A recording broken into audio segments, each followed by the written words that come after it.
नमस्कार, आप देख रहे हैं एबीसी डिजिटल न्यूज। आपके साथ मैं आराधना। रुक करते हैं खबरों की तरफ। विधानसभा चुनाव 2023 में कांग्रेस के हारे हुए प्रत्याशियों विधायकों की बैठक प्रदेश कांग्रेस कार्यालय में आयोजित की गई। बैठक में अखिल भारतीय कांग्रेस कमेटी के महासचिव मध्य प्रदेश प्रभारी जितेंद्र सिंह, प्रदेश कांग्रेस अध्यक्ष जीतू पटवारी, विधानसभा में नेता प्रतिपक्ष उमंग सिंह सहित कांग्रेस के वरिष्ठ नेता मौजूद रहे। बैठक में इस बात पर चर्चा की गई कि कहां कमियां रह गई, जिसके कारण कांग्रेस को विधानसभा और लोकसभा चुनाव में भारी हार का सामना करना पड़ा। बैठक में मौजूद विधायकों से जब मीडिया ने चर्चा की तो उन्होंने और बीजेपी के झूठे वादे कहीं न कहीं काम कर गए। बैठक में नर्सिंग कॉलेज घोटाले का मामला भी छाया रहा। इसे लेकर कांग्रेसियों ने लगातार विरोध प्रदर्शन करने की बात कही। वहीं भोपाल नरेला विधानसभा सीट से चुनाव हारने वाले मनोज शुक्ला का कहना है कि वह जल्द ही इस मामले को लेकर मंत्री विश्वास सारंग के बंगले के सामने आमरण अनशन पर बैठेंगे। नर्सिंग घोटाले में भारतीय जनता पार्टी की सरकार और मंत्री विश्वास सारंग गले गले तक फंसे हैं। कांग्रेस सड़क से लेके सांसद तक और विधानसभा तक विश्वास सारंग का इस्तीफा मांगती है। अगर जल्दी भारतीय जनता पार्टी उनसे इस्तीफा नहीं लेती है तो कांग्रेस के कार्यकर्ता दोबारा सड़कों पर उतरेंगे और अमर अनशन करेंगे। किसके कार्यकाल में हुआ ये तथ्यों के साथ उजागर हो चुका है। और भ्रष्टाचारी कौन है? भ्रष्टाचारी सिर्फ विश्वास सारंग है। सरकार उनको बचाने का काम कर रही है। मैं फिर आपसे कहता हूं कि कांग्रेस सड़क से लेकर सांसद तक, विधानसभा तक लगातार विश्वास सारंग का इस्तीफा मांगेगी और मैं जल्दी उनके बंगले के सामने अमर अनशन पर बैठूंगा। मैंने कहा ना कि मैं जल्दी उनके बंगले के सामने अमर अनशन पर बैठूंगा जब तक उनका इस्तीफा नहीं होगा। जब तक बैठक तो अभी शुरू हुई है। जितेंद्र सिंह जी ने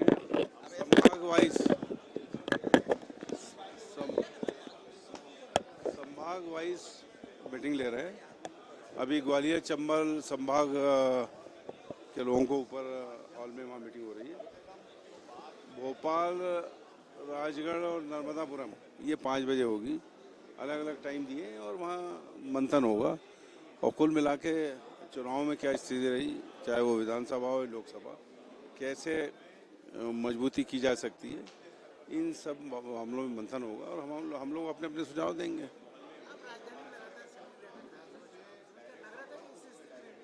नहीं, यही तो है कि लग नहीं रहा था और ये ऐसा क्यों हुआ, इसी पे सबके व्यू आएंगे और क्या किया जा सकता है और कैसे मजबूत कांग्रेस किया जा सकता है। जैसे अभी विधानसभा के अंदर हमारे जो विधायक हैं, पूरी टीम, उन्हें घेरा विश्वास ये नर्सिंग घोटाले के मामले में विश्वास सारंग को, तो उसका रिजल्ट ये हुआ कि विधानसभा स्थगित हो गई।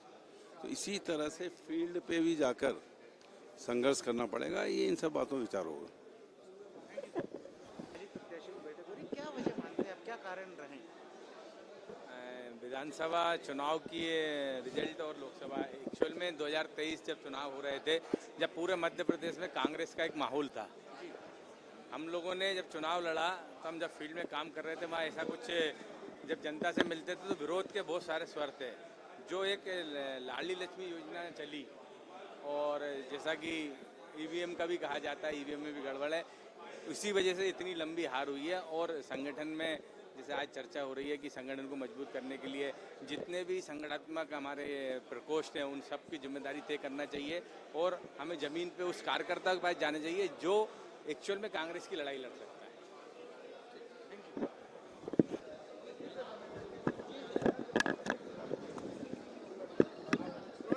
आज समीक्षा बैठक हुई, किस तरह की बैठक? देखिए, पार्टी की कुछ परंपराएं हैं और जिसके तहत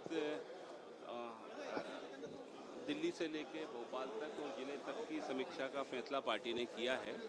आज उसी के तहत मध्य प्रदेश कांग्रेस कमेटी में भी हमारे प्रभारी आदरणीय भाव जितेंद्र सिंह जी, प्रदेश अध्यक्ष जीतू पटवारी जी और नेता प्रतिपक्ष उमंग सिंगार जी, सारे प्रत्याशियों से मिलकर इस बात का एक निचोड़ निकालने का प्रयास करेंगे कि हमारे इन चुनाव में जो जो घटा है और उसके बाद फिर इस बात पे हम लोग करेंगे कि कहाँ कहाँ सुधार की आवश्यकता है और किस तरह हम उसमें सुधार करके हमारा जो काम कार्यकर्ता गांव स्तर पर, बूथ स्तर पर, नगर और बड़े बड़े जगहों पर काम करता है, तो उसको हम लोग और कैसे ताकत दे सकते हैं, उसके लिए आज की ये मंथन बैठक है। ये एक अच्छी पहल है पार्टी की। आप मंत्री रहे, 5 दिन का बजट सत्र चलाया गया, इसको लेकर देखिए, मध्य प्रदेश में और देश में निश्चित रूप से इस बात का चिंतन होना चाहिए कि जब देश की संसद साल में 75 दिन चलने की जो परंपराएं हैं, उनमें होता क्या है कि लोकतंत्र का मतलब ही ये होता है कि जनता के द्वारा, जनता के लिए, है ना। तो अब ऐसा लग रहा है कि मध्य प्रदेश में 20 साल में भारतीय जनता पार्टी ने लोकतंत्र को ख़त्म कर दिया है। केवल वो औपचारिक रूप से एक बैठक बुलाते हैं, बजट पास करते हैं और सत्र अवसान कर देते हैं। तो ऐसा लगता है कि जो विधायक चुने गए हैं, ना उनकी आवाज़ आ रही है, ना शून्यकाल लग सकते, ना ध्यानाकर्षण की सूचनाएं लग सकती, ना प्रश्न लग सकते। तो फिर ऐसे में इन विधायकों का तो अधिकार का हनन हो रहा है ना। जनता की आवाज़ सदन में उठ ही नहीं पा रही है। हम लोग जब पिछली याद करते हैं तो दिग्विजय सिंह जी के ज़माने में साल भर में 75 दिन सदन चलता था।